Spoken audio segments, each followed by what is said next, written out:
Breaking news.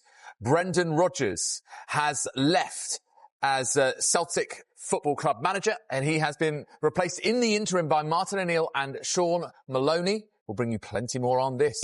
That has caused Celtic fans to question Brendan Rodgers, but it'll be interesting to see if they hold this against him or they hold it against the Celtic board, because the first time they held it against him, he walked away. There was banners, there was all sorts of negativity towards Brendan Rodgers, and many fans didn't really welcome him back.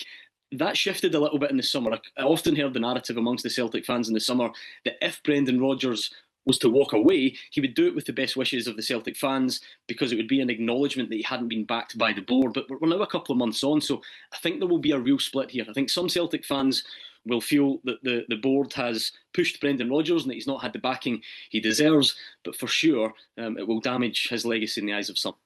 In terms of the next appointment, I mean, what one factor perhaps we haven't necessarily considered fully, yes, we have Martin O'Neill and Sean Maloney in this interim position, not to say that if they do a good job that couldn't be extended into a permanent appointment, but how key is this appointment in terms of politically what's happening at Celtic and this strained relationship? Do you need someone who's going to try and effectively unite all parties? Is that going to be part of the recruitment process? It feels like they're always massive, but I think you're right. The unique circumstances which have led to this one means it's going to be critical. And when you look at what Celtic have done in recent times, when Brendan Rodgers left the first time, they turned to a familiar face in Neil Lennon, who managed to steady the ship and won some trophies. Then when that went downhill, they managed to recruit a certain Ange Postecoglou. Now, that wasn't popular. It wasn't universally popular. People questioned where he'd come from and his credentials, but he came in and he won almost straight away, and he did it in a style that made people forget about the managerial search. You may even struggle to remember that Eddie Howe was so strongly linked with the job at that time. So I think key will always just be get someone who comes in and wins. If you come in and win quickly, everything else can sort of fall into line.